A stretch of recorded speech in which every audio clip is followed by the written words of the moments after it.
بسم اللہ الرحمن الرحیم ابو علی سینا کی کتاب الاشارات و تنبیہات اور اس کے 8ویں مرحلہ کی یہ 16ویں اور 17ویں فصل ہے،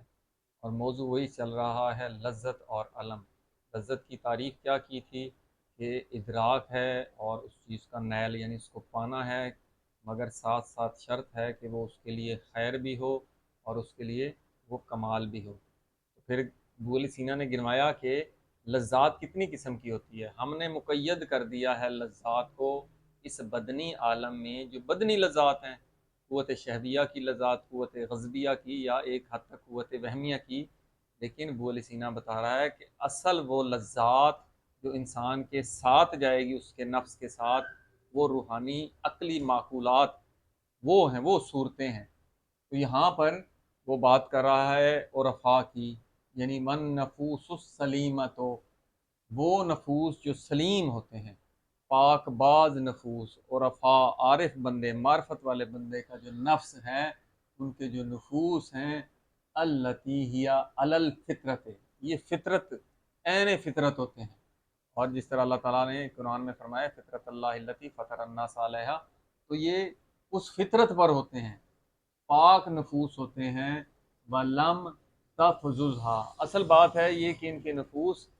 سعید ہوتے ہیں، اور سعادت اور شقاوت کے باب میں یعنی ان کی اصل جو ہے وہ ان کا خمیر وہ جنت کا خمیر ہے، جو آل محمد کی وہ احادیث وارد ہوئی ہیں کہ انہی سے ان کے نفوس بنے ہیں۔ تو وہ ولم تفززها مباشرۃ الامور الارضیہ الجاسیہ، اب یہ کہنا چاہ رہا ہے کہ ان نفوس کو کوئی بھی چیز کثیف نہیں کرتی، غلیظ نہیں کرتی، خراب نہیں کرتی۔ کیا چیز خراب نہیں کرتی؟ مباشرت الامور الارضیہ الجاسیہ، وہ امور جو مادی امور ہیں اس عالم میں، وہ جو بھی افعال انجام دیتا ہے، تو یہ جو ان بدن کے ساتھ روح ہوتی ہے اور اس بدن سے جو افعال انجام دیتا ہے، یہ ہے امور ارضیہ۔ تو یہ دنیاوی امور کی جو ملنا ہے، اور وہ دنیاوی امور کے الجاسیہ، یہ بڑے یعنی سخت قسم کے اور کبھی قسم کے جو زمینی جو امور و معاملات ہیں، ان کی مباشرت اس نفس کو کثیف نہیں بناتی، غلیظ نہیں بناتی، کیونکہ یہ لطیف، ویسے تو نفس لطیف ہی ہوتا ہے۔ لطیف سے مراد ہے کہ ان میں جو معقولات ہیں وہ یعنی عقلی آتی ہیں، غیر عقلی وہمی نہیں آتی، جو ان میں غلاظت پیدا کرے، یعنی ان کو خراب نہیں کرتے۔ یہ دنیاوی امور میں جو سادہ لوگ بھی ہوتے ہیں، وہ جو افعال انجام دیتے ہیں، چونکہ نیت ٹھیک ہوتی ہے تو ان کا وہ جو نفس ہے اس میں وہ غلظت نہیں آتی۔ اذا سمعت ذکرن روحانی، یعنی یہ جو نفوس سلیمہ ہیں، جب سنتے ہیں کسی بھی روحانی ذکر کو، وہ اذکار جس طرح قرآن میں آیا ہے یا ایھا الذین آمنوا اذکروا اللہ ذکرا کثیرا وسبحوہ بکرۃ واصیلا، یعنی کہ یہ وہ لوگ ہیں جو کثرت سے اللہ کا ذکر کرتے ہیں، لیکن ایک خاص روحانی ذکر وہ اس کثرت سے کرنے سے جب وہ سنتے ہیں کسی خاص جو ان کی عین نفس سے مطابقت رکھتا ہے، تو یشیر الی احوال المفارقات ہے، تو پھر ان کا رخ کہاں ہو جاتا ہے، کس طرف ہو جاتا ہے؟ احوال، ایسے احوال کی طرف جو مفارقات، مفارقات یعنی اس عالم سے مفارق جدا جو عالم ہے، نوری عالم، عالم، عقل فعال سے ان کا ایک ربط ہو جاتا ہے، وہاں کے احوال، اس کے شعونات کا ان پر جو اثر پڑتا ہے، تو غشیہا غاشن شائقن، تو ان نفوس کو ایک شوق کا پردہ انہیں ڈھانپ لیتا ہے۔ ٹھیک ہے، غشیہ ان نفوس کو ڈھانپ لیتا ہے، ایک ایسا پردہ جو ایک شوق والا، انسان کا پھر دل ہی نہیں کرتا کہ اس عالم سے انسان واپس آئے۔ تو ایسا یہ ان کے احوال کا ان پہ اثر ہوتا ہے۔ لا یعرف، اگر سبب کا بلکہ مفہوم موجود، لا یعرف سبب ہو، اور اس کا سبب معلوم نہیں ہوتا کہ کس سبب سے۔ ایک سبب تو معلوم ظاہراً ہو رہا ہے کہ جب بھی وہ ذکر روحانی کو سنتے ہیں، لیکن اس کی علت ذکر روحانی تو نہیں، یہ تو ایک شرط اور معید قرار پا رہا ہے، لیکن جو بھی ہو کوئی نہ کوئی علت ہوتی ہے، لیکن وہ اس کو جانتے نہیں ہیں۔ وَأَصَابَهَا وَجَدٌ مُبَرَّحٌ، وہ ایک ایسا ان پہ وجد طاری ہوتا ہے۔ وجد آپ نے سنا ہوگا کہ اپنے آپ سے نکل جانا، اپنے وجودی ہو جانا، یعنی اس بدن ساتھ ہوتا ہے لیکن ان کو اس بدن کا پتہ نہیں ہوتا. اسے اکثر لوگ وجد میں آ جاتے ہیں، جیسے وہ دھمال بھی بعض لوگ ڈالتے ہیں ایسے کہ پھر وہ کھو ہی جاتے ہیں. تو وہ ایسا پاتے ہیں ایک وجد جو ان کو ایک روحانی خوشی عطا کرتا ہے. تو وہ خوشی کیسی ہوتی ہے؟ ما لذت مفرحت، ایک فرحت دینے والی، دلکش، ایک ان کو فرحت حاصل ہوتی ہے. یفضی ذالکا، یہ جو ہے وجد، اگر اس کو وجد کی طرف لے جائیں تو زیادہ بہتر. تو یہ فائل اس کا، یہ جو وجد میں آنا، یا دوسرے الفاظ میں کہیں یہ جو ذکر روحانی ہے اس سے یہ جو وجد آتا ہے، یہ ان کو کھینچ کر لے جاتا ہے نفوس کو الی حیرت و دہش، ایک حیرت کی طرف. حیرت سرگردانی، یعنی انسان کو کچھ سمجھ نہ آئے، اور ایک وحشت زدہ، یعنی انسان وحشت کے عالم میں اچانک اس کے ہوش اڑ جاتے ہیں. یہ والی حالت ہوتی ہے بذالکا للمناسبت، یہ ان کے مناسب ہے. مناسب سے کیا مراد ہے؟ کیونکہ ان کے نفوس سلیم ہیں، تو نفوس سلیم ہے تو ان میں یہ دنیاوی جو غلاظتیں ہیں یہ نہیں ہے، اس وجہ سے اس کا رابطہ جو عالم عقول سے ہوتا ہے یہ ایک مناسبت ہے. ہمیشہ پاک باز دلوں کی، پاک عقول کی، ان عقول مفارقات یا عقل فعال سے ایک نسبت اور سنخیت ہوتی ہے. وہ یہ کہہ رہے ہیں وذالک کا، یہ کیوں ہوتا ہے للمناسبت، ایک دونوں میں سنخیت ہوتی ہے. وقد جربا حاضا تجربا شدیدن، کہتا ہے کبھی کبھی یہ جو تجربہ ہوتا ہے، جربا لفظ ہوگا، کبھی کبھی یہ جو تجربہ کہ جو روحانی کلام سنتے ہیں تو ان کا ایک دہشت اور حیرت اور ایک ان کو فرت حاصل ہوتی ہے. یہ تجربہ تجرباً شدیداً مفعول مطلق ہے، ایسا تجربہ بعض اوقات بہت شدید ہوتا ہے، کبھی کبھی وقتی ہوتا ہے، لازم میں ہوتا ہے، کبھی کبھی اس کا دورانیہ بھی لمبا ہوتا ہے اور بہت شدید تر ہوتا ہے کہ اس کو بالکل اپنے بدن کی یا ارد گرد کے حالات کا اسے پتہ نہیں ہوتا. یا حدیث میں بھی بہت آیا ہے. تو ایسا جیسے مولا علی علیہ السلام، اگرچہ کہ ان کی مثال ہمارے لوگوں سے تو بہت مافوق ہے، لیکن سمجھانے کے لیے کہ ایک دفعہ سلمان فارسی آئے تو مولا علی مسجد میں ان کی حالت ایسی تھی جیسے سخت لکڑی. وہ سمجھ بیٹھے کہ معاذ اللہ یہ ان کو یعنی فوت ہو گئے ہیں. بی بی کو بتایا، بی بی سیدہ نے فرمایا کہ ایسی حالت ان کی ہر رات ہوتی. کیوں؟ وہ توجہ سنخیت ہے ان کی، بدن سے توجہ کم ہو کر اس عالم مافوق کی طرف زیادہ ہو جاتی ہے. اس لیے بعض اوقات یہ تجربہ انسان کے اس جو ذوق ہے، عرفانی ذوق جس میں زیادہ ہوتا ہے، اس کو یہ تجربہ بہت شدید ہوتا ہے. وذالک من افضل البواعث، یہ جو ہے افضل یعنی سب سے بلند تر جو علت یعنی ابھارنے والی چیز جو ہے وہ یہ ہے جس سے یہ ان کو شدید تجربہ ہوتا ہے. یہ افضل البواعث ہے. وہ کہتے ہیں ومن کان باعثہ ایاہ، جس کا باعث اور ابھارنے والی یہ چیز ہو تو پھر لم یقنع ہو، وہ کانے ہرگز نہیں ہوتا. ایک دفعہ تجربہ ہوا تو وہ کہے گا بس اب میں چھوڑ دوں، نہیں، وہ کانے نہیں ہوتا الا مگر، یہ کاٹ رہا ہے بے تتمت الاستبصار، جب تک کہ اس کو کامل بصیرت، تام بصیرت اسے حاصل نہیں ہو جاتی، اس وہ بے چین رہتا ہے. وہ کانے نہیں ہوتا کہ میں بس اتنا ہو گیا تو کافی شد، کیونکہ ایک جو یہ حیرت اور خوشی حاصل ہوتی ہے وہ اگلی اس سے بڑھ کر حیرت کے متمنی ہوتی ہے. اس طرح اس عالم میں انسان کو دولت ہے ایک حاصل ہوتی ہے تو رکتا تو نہیں ہے، اس سے مافوق دولت، مافوق دولت، یا ایک خوشی سے اگلی خوشی کی طرف رواں دواں ہوتا ہے. تو یہاں پر بھی وہ رکتا نہیں ہے. ومن کان باعثہ، لیکن جس کا ابھارنے والا یعنی علت اور سبب یعنی غرض، جس کی جو غرض ہے وہ کیا ہو، طلب الحمد والمناسفت، اس کی مقصد اس کا کیا ہو کہ دنیاوی حمد تعریف لوگ اس کی کریں، دنیاوی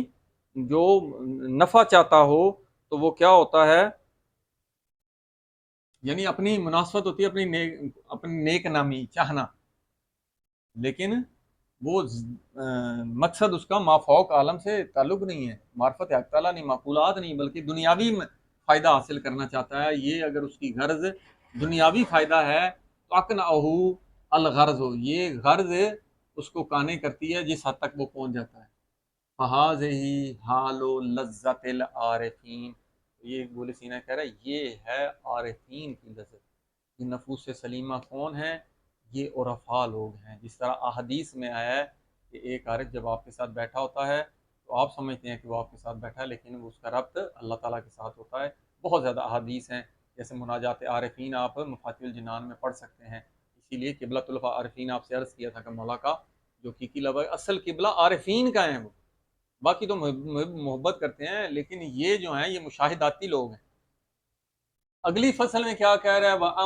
امل بل ہو، یہ جو بلہا، یہ بلہا بھی آپ کے بتایا تھا، یہ ہوتے ہیں سادہ لوگ،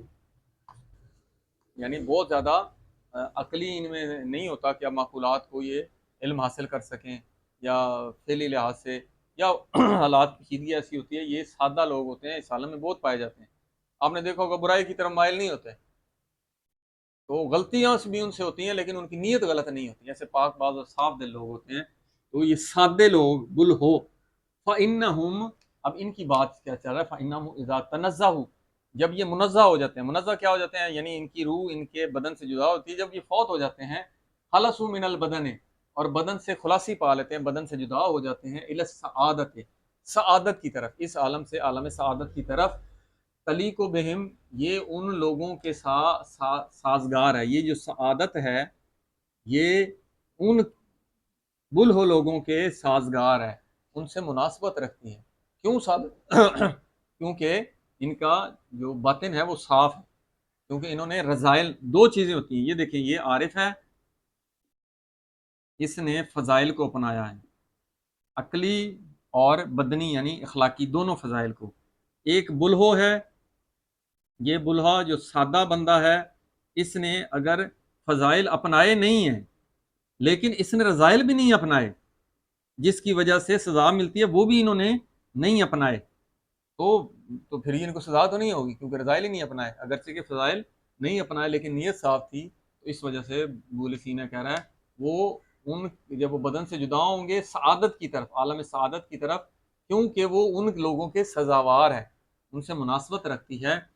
اب آگے جو اصل سمجھانا چاہ رہا ہے کہ وَلَعَلَّهُمْ لَا يَسْتَغْنُونَ فِيهَا عَنْ مُعَاوِنَةِ الْجِسْمِ، وہ کہتا ہے یہ لوگ غنی نہیں ہوں گے. بلہا سادے لوگ جب مر جائیں گے، اس بدن سے ان کی روح جدا ہو جائے گی، تو ان کے جو نفوس ہیں لا یستغنون، غنی نہیں ہوں گے، بے نیاز نہیں ہوں گے، فیہا، اس سعادت میں غنی نہیں ہو جائیں گے، ان معاونت الجسم، کہ ان کو جسم کی معاونت سے وہ بے نیاز نہیں ہوں گی. کیا بات ہے، یہ کیا کہہ رہے ہیں، کہہ رہے ہیں کہ ان کو بدن چاہیے ہوگا تاکہ وہ جو اس عالم میں سعادت حاصل نہیں کر سکے وہ حاصل کریں. بھائی یہ تو پھر تناسب کا نظریہ ہوگا، ایک بدن سے دوسرے بدن جیسے. وہ کہتے ہیں نہیں نہیں نہیں، یہ ہم وہ بات نہیں کر رہے. ابھی ہم سمجھاتے ہیں آپ کو کیا ہے معاونت الجسم. یہ جسم کی جو ہمسائیگی ہے، اس کا ساتھ ہونا، اس سے بے نیاز نہیں ہوتے. کیوں؟ یکونو، کہ یہ جسم موضوع ہو ان کے لیے، لتخیلات لہم، یہ جو جسم ان کو ملے گا موت کے بعد، یہ اس عالم میں نفس پلس بدن، بدن ہو گیا جدا. اب یہ نفس عالم سعادت میں چلا گیا، ایک عالم میں گیا، وہاں پر اس نفس کو ملے گا ایک اور بدن. وہ کہتا ہے یہ جو بدن ملے گا یہ مادی بدن نہیں ہے جو آگ پانی مٹی ہوا سے بنا ہے، لیکن ان کو ایسا بدن ملے گا، وہ بدن آگے بتا رہے ہیں ولا یمتنع، ممتنع نہیں ہے کہ ان یکون ذالک، یہ جو ان کو بدن ملے گا یہ کیا ہوگا، جسمن سماوین، ہو سکتا ہے یہ اسی لیے کہہ رہا ہے لا یمتنع، ممتنع نہیں ہے، جائز ہے. وہ حقیقت کہتا ہے، حقیقت نہیں عقلی لحاظ سے ہم بیان کریں وہ کیسا ہو سکتا ہے جسم جو ان کو ملے گا تاکہ ان کی سعادت تام ہو جائے. ممتنع نہیں ہے کہ یہ جو جسم ان کو ملے وہ سماوی جسم ہو، آسمانی افلاکی، کیونکہ ہم آپ سے علم فلسفہ میں پڑھ چکے ہیں، بدایہ میں بھی اور آگے شرح منظومہ میں تو اس کی کافی ڈیٹیل ہے، یہ تناسق کی بھی اور اس کی بھی، کہ یہ جو جسم ملے گا سماوی جسم ہوگا، فلکی جسم ہوگا، کیونکہ جو افلاک ہیں وہ آگ پانی مٹی ہوا سے نہیں، ان کی طبیعت خامسہ ہے، یہ چار طبیعتوں سے ہٹ کر اس طبیعت کی وجہ سے ان میں، ہم نے پڑھا تھا پھر کوئی التیام نہیں ہے یہ اسی ابو علیہ سینا کی ابتدائی فصول میں، تو ان کو وہ والا جسم ملے گا،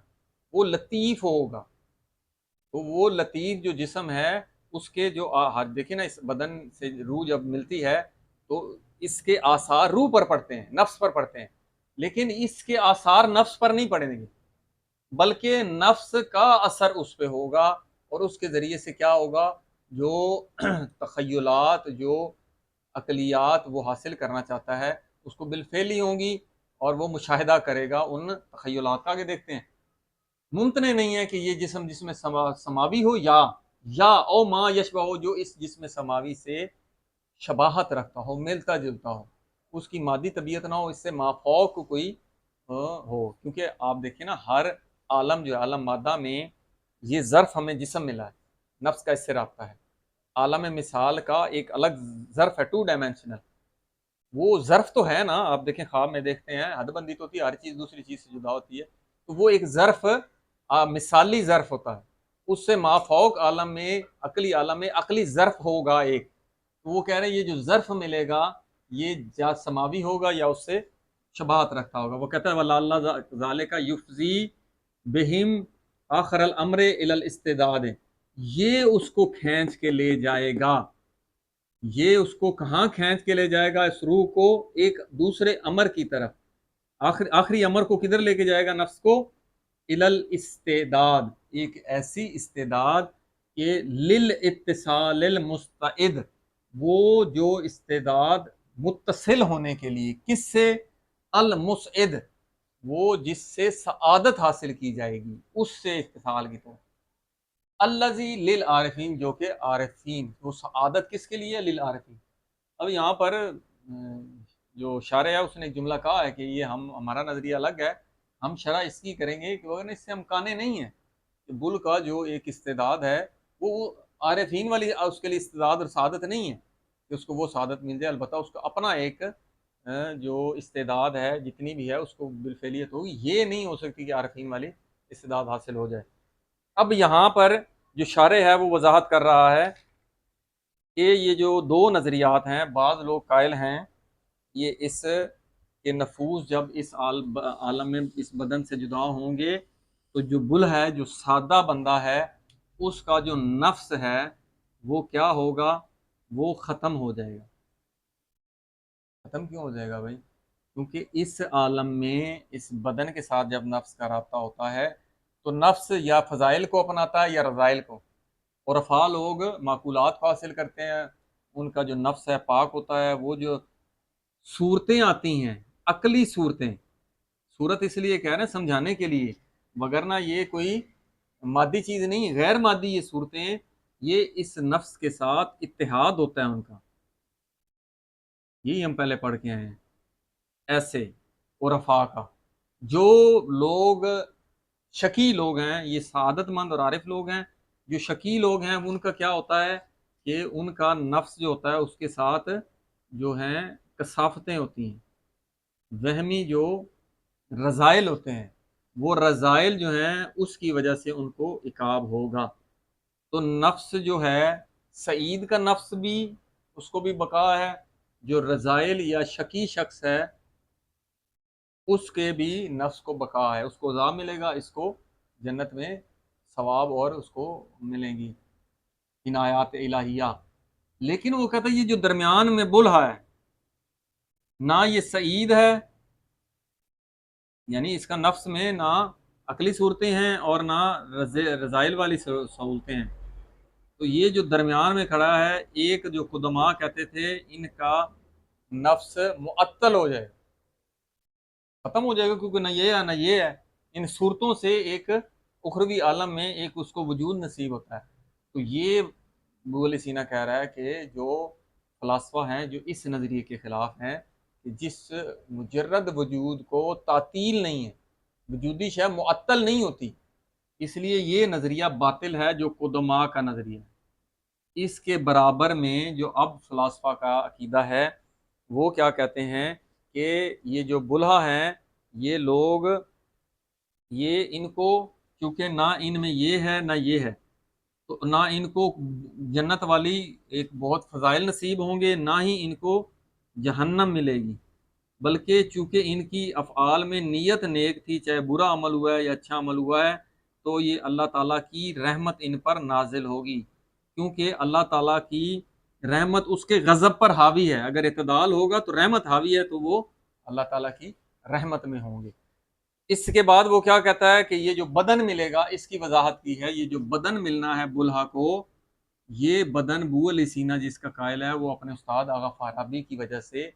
کیونکہ آغا فارابی نے اپنی کتاب میں لکھا ہے کہ امکان ہے، یعنی ممتنع نہیں، جب ممتنع نہیں ہے تو اس میں جواز پیدا ہو جاتا ہے، یہ جائز ہے کہ ان کو ایک اس عالم میں جدائی کے بعد ایک ایسا بدن ملے کہ وہ بدن اجرامی ہو، جیسے اجرام فلکی کا جرم جسم، وہاں ان کے لیے جرم استعمال ہوتا ہے، یہ اجرام یعنی یہ جسم سماوی ان کو نصیب ہوگا، جس سے وہ اب اس کا اثر نہیں ہوگا اس بدن کا جو اجرام فلکی کا، بلکہ یہاں پر اس سعید جو بلہا کے کا جو نفس ہے اس میں تخیلات آئیں گے، تو یہ مشاہدہ کرے گا، یہی لکھا ہے کہ یہ جو بلہا ہے